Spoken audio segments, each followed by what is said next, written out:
Apakah kamu tahu tempat pengolahan kopi tertua di Jawa Timur? Masih adakah hingga saat ini?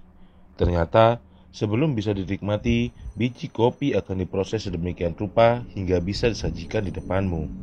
Karena proses yang cukup panjang, Belanda rela berbondong-bondong datang ke Indonesia untuk memanen dan mendirikan sebuah pabrik untuk bisa menikmati secangkir kopi. Kali ini, gue bakal ajak kalian jalan-jalan ke sebuah pabrik kopi yang sudah berdiri sejak 1874. Tepatnya saat Belanda masih menduduki Indonesia. Penasaran? Sini, gue kasih cerita. Halo teman berceritaku. Setelah kemarin puas jalan-jalan area museum kebun kopi, kali ini kami akan melihat sisi lain dari The Karanganyar Coffee Plantation.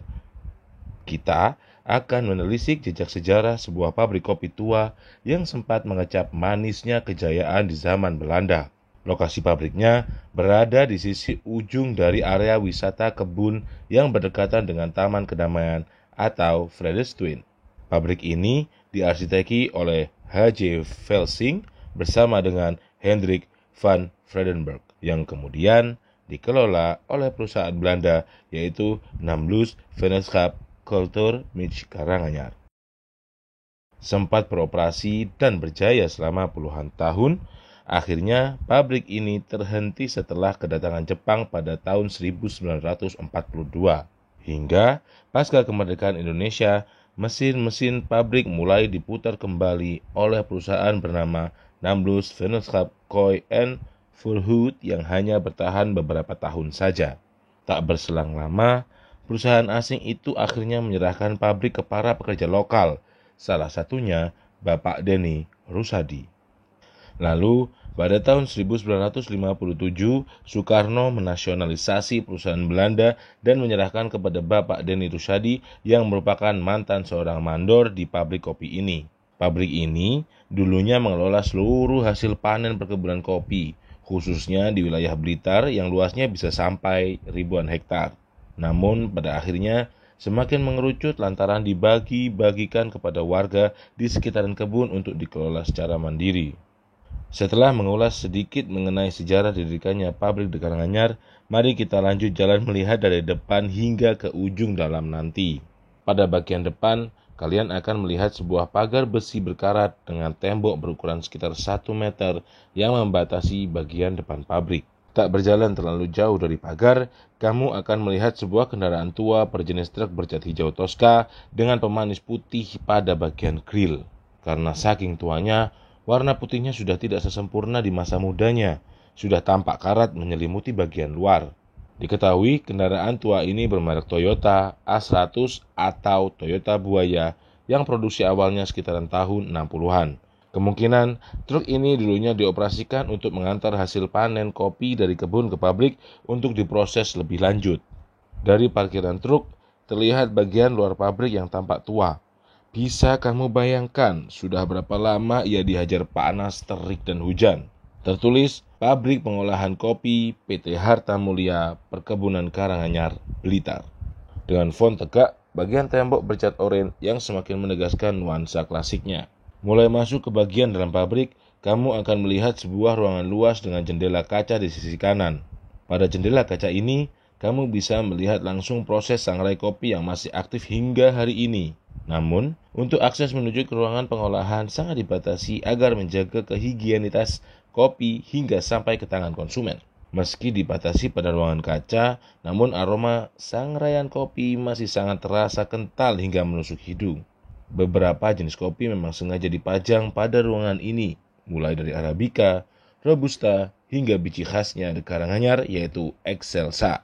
Setelah mengenal beberapa jenis kopi dari beberapa daerah di Indonesia, kami diajak tour guide untuk berkeliling pabrik. Kami diantar oleh kakak pemandu wisata menuju ke area di sebelahnya yang menjadi lokasi sortir kopi. Kolam untuk sortasi kopi. Kopi kan panen 1 tahun 1 kali. Nah, jadi setelah panen, kopi gelondongan itu disortasi, dimasukkan ke kolam yang ada airnya. Nanti yang grade-nya bagus itu tenggelam. Nah, gitu. Lokasi ini hampir mirip dengan kolam renang atau kolam ikan. Namun ternyata fungsinya bukan untuk itu loh. Bayangkan nih, dulunya kopi dari seluruh kebun di kaki Gunung Kelut dibawa ke sini untuk disortir. Tak heran jika lebar kolamnya juga tak main-main. Menuju ke pintu belakang, tampak sebuah gerbang berwarna biru muda yang membatasi ruang sortir dan ruang oven. Meskipun setiap ruangnya dibedakan, namun ada penghubung antara kolam sortir dengan ruangan oven raksasa. Dibangun sebuah jembatan untuk menghubungkan kedua bagian pabrik ini untuk memudahkan karyawan bergerak dari ruangan satu ke ruangan yang lainnya. Walaupun tampak lapuk termakan usia, nyatanya jembatan ini masih bisa dilintasi oleh beberapa orang dan ternyata masih kuat. Ngeri-ngeri sedap, hembusan angin yang bertiup kencang semakin menambah sensasi ketika menyeberang jembatan berkarat ini. Di ujung jembatan, kamu akan masuk ke dalam bekas ruangan oven yang bagian lantainya terbuat dari besi. Kalau prosesnya secara detail juga belum pernah lihat, cuma diceritain sama yang sudah senior di sini. Nah, itu dari kolam situ kopinya disedot, turunnya di sini, terus diratakan ke kanan ke kiri. Banyak bagian atap bahan seng yang lapuk karena memang ruangan ini sudah tidak difungsikan lagi oleh pengelola. Tak hanya berkeliling pada bagian dalam pabrik saja, tour guide juga mengizinkan kami untuk melihat-lihat area di sekitaran luar pabrik. Nah, ada bangunan yang unik pada bagian luar pabrik, yaitu cerobong asap yang sudah tidak lagi difungsikan sejak puluhan tahun lalu. Meski tak dibangun berbarengan dengan usia pabrik, namun cerobong asap ini sangat terasa serasi layaknya bangunan yang dibangun oleh orang Eropa. Setelah dari bagian selatan ruang oven, kami bergeser ke arah barat yang bisa dikatakan pusat dari kemistisan pabrik kopi tua ini. Terdapat sebuah kolam atau kini bisa dikatakan sebagai tandon untuk mengaliri kebutuhan air di dalam pabrik. Konon katanya, kolam ini sudah memakan beberapa korban. Menurut sebuah sumber, 3 orang karyawan telah meninggal dunia akibat tenggelam di kolam yang berukuran kurang lebih 2,5 ini. Nah, di sini ceritanya saya juga diceritain ini ada mistisnya juga di sini, Mas. Oh iya. Ya, jadi di sini itu dulu sebelum masih difungsikan, itu sama karyawan sini itu dibuat renang setelah kerja itu.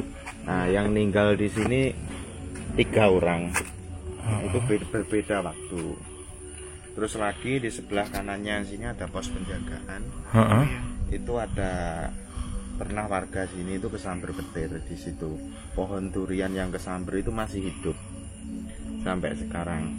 Terus lagi ke utara agak nyerong ke kanan itu ada makam umum. Itu dulu selatannya buat pembantaian PKI. Aduh. Lewatnya sini nih truknya katanya. Truknya modelnya ya kayak ini. Depan itu tadi. Terlepas dari beberapa kisah mistisnya, pabrik ini memang menyimpan sebuah memori kejayaan dunia kopi di Indonesia di masa lampau. Setelah dari pabrik dan kebun kopi di Karanganyar, Blitar, enaknya kita jalan-jalan kemana lagi ya? Yuk, tuliskan komentarmu di bawah. Jangan lupa subscribe, like, dan share channel Bercerita Sejarah. Sampai jumpa di jejak-jejak sejarah selanjutnya.